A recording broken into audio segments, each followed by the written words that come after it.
The content you're about to watch is intended purely for educational and entertainment purposes. This is the exact federal courtroom testimony from the trial of Sean Diddy Combs, as reported by Inner City Press. When Katt Williams entered that courtroom, the laughter stopped. The man known for explosive comedy and internet-breaking rants had just walked into a federal case, under oath. And what he said? It sent shockwaves through the entire entertainment world. Katt had been naming names for years.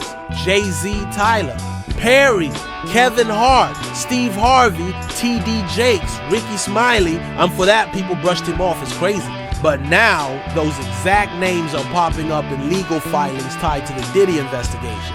Inside the courtroom, Katt didn't hesitate. He backed every claim. The exclusive parties, the strict NDAs, the hidden surveillance, the careers built and destroyed, all linked to one empire. And this wasn't just about Diddy. Katt painted a picture of an entire system, a network of stars who played their parts to rise through the ranks. This wasn't stand-up. It was a warning. And Katt didn't just drop names. He made sure the world paid attention. The celebrities he exposed, they might not recover from this, whispered one reporter. At first, no one reacted. The courtroom sat in stunned silence, reporters whispered. Social media erupted, and there he was. Katt Williams, no jokes, no showmanship, just an intense stare and a folder clutched in one hand.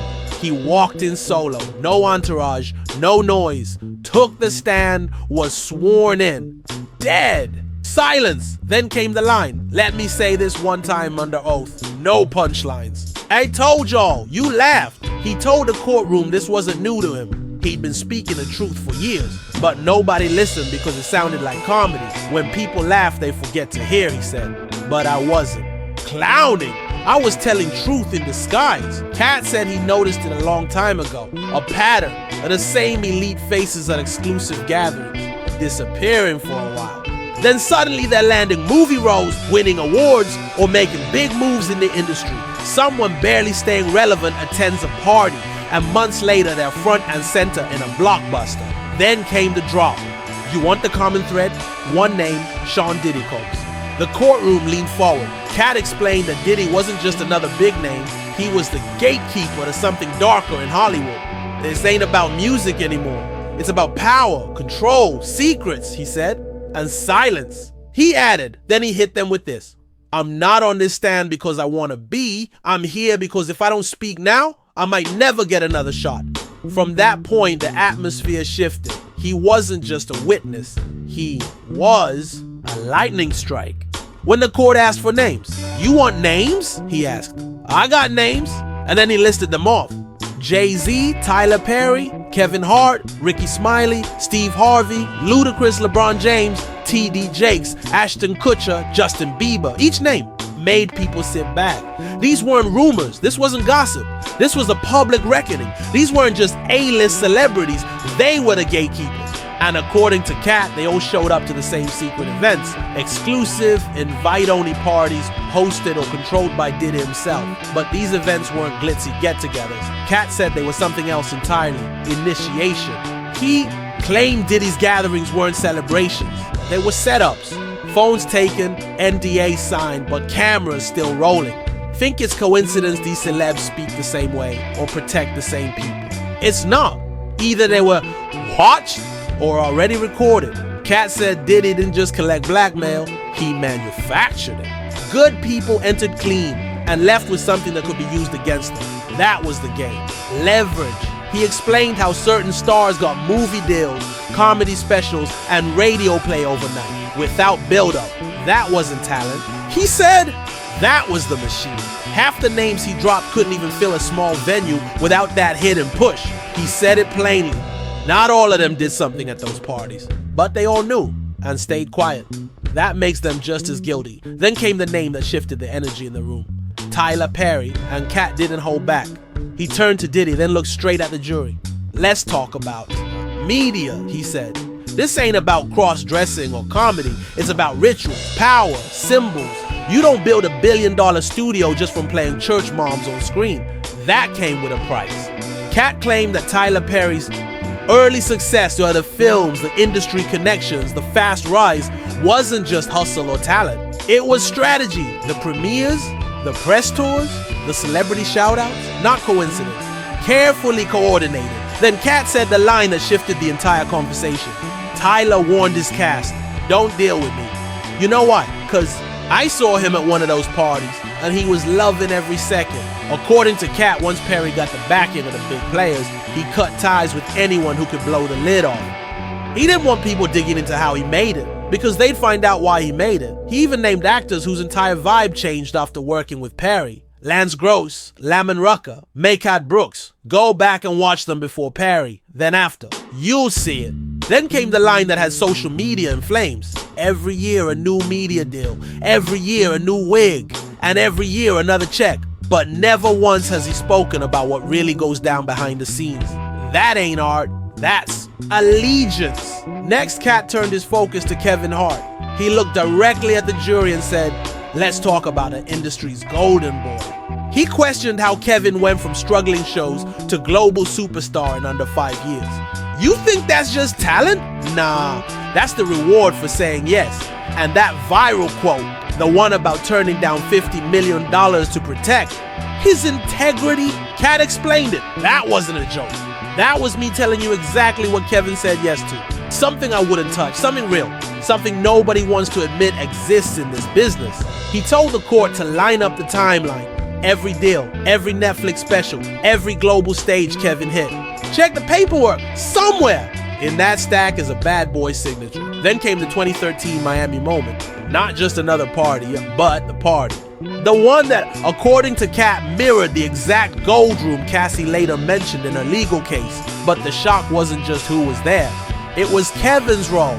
He wasn't just attending, he was managing, Katt said. The smile, the jokes, the charm. That was his job, to make the fresh faces feel safe.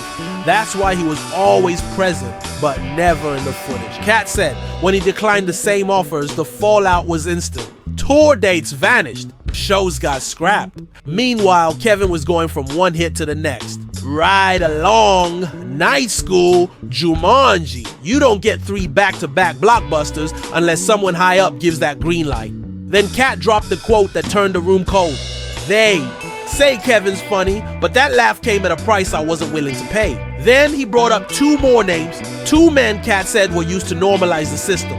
Ricky Smiley and Steve Harvey. Starting with Ricky, Katt asked, you ever wonder how a guy goes from prank calls to national radio and Hollywood films? It wasn't the jokes, it was the dress. According to Katt, Ricky's breakthrough didn't happen until after he attended certain elite gatherings in Atlanta. Hand-picked, invite-only parties. People who'd play along, people who'd stay quiet. Then came a cutthroat admission. I had it in my contract. I wouldn't work with Ricky unless he was in a dress. Why? Because that's how they use him best, Katt said. I wanted people to see what submission looks like. He pointed to Ricky's now iconic wig and dress character. That wasn't comedy, that was compliance. Then he pivoted to Steve Harvey. Katt called him the OG of staying quiet. Not just for playing the media game, but for staying silent when it mattered most. He brought up the infamous Diddy Lori Harvey saga. Steve didn't just watch it happen. He took his daughter to dinner with a man after she'd already dated his son. Then Katt dropped a bomb. The Steve Harvey Show, that was my idea. Changed the title, changed the city, and handed it to the guy who said yes. He accused Steve of building a brand around feel-good books, clean suits, and avoiding hard questions. That kind of silence? It comes with a price tag. And then the courtroom went quiet again. Katt dropped a name that hit like a final warning. T.D. Jakes. No jokes, no sarcasm, just steel in his voice. He leaned in. Let me explain how this works, he said. When the scandals start to surface, when rumors start biting, the industry doesn't panic. It prays, or at least it pretends to. Katt claimed Diddy's circle used the church not as sanctuary, but as a shield. You think T.D. Jakes was preaching at those Diddy-backed gospel events to save souls?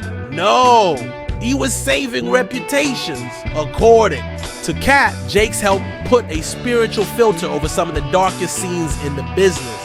Velvet ropes at gospel concerts, communion tables dressed in gold, VIP seating at worship events. He accused Jakes of helping hush gospel artists who tried to speak out about what they witnessed at industry church crossover events. They were told to stay quiet for the sake of the church's name. Then, Katt turned and asked the one question nobody else had. And what about the victims? Then came the moment that would make headlines everywhere. Katt didn't hold back when it came to TD Jakes. He said Jakes didn't just pray with Diddy. He helped cover things up. Those $1 million tithes, the televised sermons, the public charity drives. Katt claimed they weren't just spiritual moments. They were part of a carefully planned cleanup. TT alleged something heavier, that Jakes knew about a serious sex scandal involving one of Diddy's top assistants. And instead of speaking out, he told people to keep it in the family. That's not what a pastor does, Katt said. That's what a fixer does. Then came the line that sent a jolt through the courtroom. Ain't nothing wrong with God, but there's a whole lot wrong with the folks pretending to speak for him. If you're using the church to cover sin, you're not a prophet, you're a pimp in a pulpit. He turned toward the jury, then to the prosecution. Calm, controlled. You want to know why no one talks? Because they all know someone's watching. Katt painted a disturbing picture of Diddy's infamous house parties. Not just about the excess, but the surveillance, candles, custom lights, and high-end decor hiding cameras in plain sight. He said the recordings weren't stored by Diddy. They were backed up to private servers owned by his inner circle. This wasn't security, it was leverage. You walk in there and mess up once, it's over. Doesn't matter if you're a celeb, an exec, or just living on the low, he's got you on camera. Katt said some major stars opened up to him. Quietly, not just about what they'd seen, but what had been recorded. One of them looked me dead in the eye and said, if that tape ever drops, I'll lose everything. My family will disown me. Katt didn't name anyone, but said the fear was real and it ran deep. Then he quoted Ashton Kutcher. What happens at a Diddy party stays at a Diddy party. Then Katt asked, why do you think they say that? Because they know what happens, and they know it's on film. He claimed that footage, not gossip, is why so many stars stopped speaking out. Rappers, singers, comedians, people who once hinted at the truth, then suddenly pivoted, rebranded, or disappeared into charity work. This isn't paranoia. Katt said, it's protocol. It's not just rumors, it's receipts, timestamped, stored, used when needed. He leaned closer to the mic. This ain't just about wild nights and sex tapes. This is about control. Diddy didn't throw parties. He built a vault, and anyone who let their guard down, they're in it. The courtroom went quiet as he continued. Now let's talk about the ones who did try to speak, and what happened next.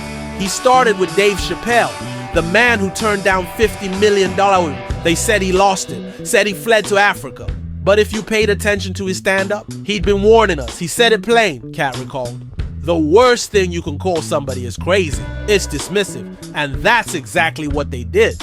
Because he didn't play along. Then he mentioned Martin Lawrence. Remember him running in traffic, waving a gun, yelling, they're trying to kill me. That wasn't a meltdown, Katt said. That was someone breaking under pressure. Trying to signal the world. According to Katt, these weren't isolated breakdowns. They were patterns. The cost of saying no. You don't just walk away. Not after what you've seen. He brought up Jaguar Wright, Al B, sure, artists, labeled unstable after they spoke out about Kim Porter, about what went on behind closed doors. It's the same cycle every time, Katt said. You speak? First they call you a liar, then you're crazy, then you disappear. Then he pointed to himself. Remember when they said I was wild? Said I was on something? He shook his head. I wasn't high, I was mad. I saw how this thing really works. I tried to talk, but they laughed instead of listening. He shared what happened after he publicly called out Diddy. It wasn't just career setbacks. I got audited, blackballed, followed. 3 black SUVs sat outside my house for weeks. No plates. Not a single outlet touched the story. Katt said that's why people stay quiet. They've seen what truth costs, so they keep smiling. Take the checks, play the role. Then he hit them with the cold truth. Hollywood doesn't. Kill you with bullets and kills you with silence, with labels, with exile. He paused, then added, I know. They tried it on me. As he stood for his closing remarks, the courtroom held its breath. He locked eyes with Diddy, then slowly turned to the jury. You think this is about wild nights or dirty gossip? It's not. It's about power and what people are willing to do to protect it. Katt ended by calling the industry what it had become, a machine of silence, where blackmail, fear, or favors kept mouths shut and secrets buried. Next time a comedian gets a Netflix special or an artist drops an album out of nowhere, Katt said, ask yourself, what did they trade for you? Who gave the green light? Then he went deeper. It's a head, not just Diddy. He's the front man, the poster, the real operation. That's behind him. The suits, the handlers, the execs, the ones who make it all move and make sure it stays quiet. Then came the final hammer. They offered me the deal too, he said. Big check, life-changing money. All I had to do, shut my mouth, never speak on what I saw. And I said, no. He turned toward the judge, calm, cold. I'm not suicidal. I don't carry a weapon. I love my family. So if anything happens to me after today, just know it wasn't by my hand. The courtroom froze. Even the pen stopped moving.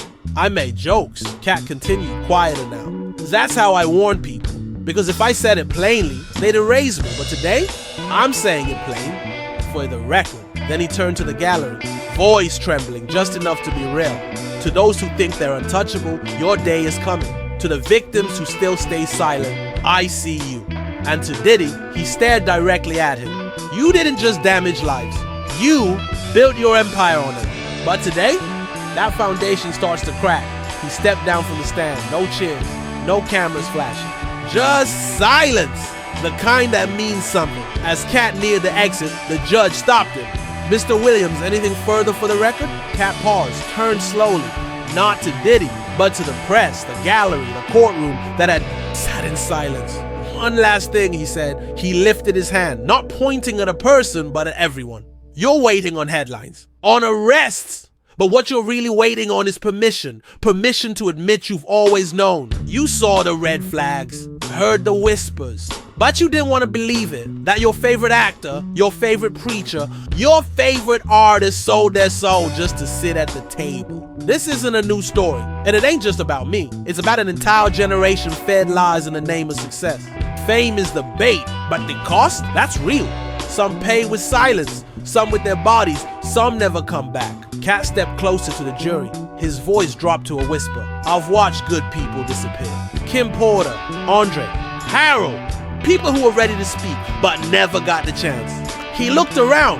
I'm here because I still have that chance, and I'm using it. Then came the final blow, the one that echoed beyond the courtroom walls.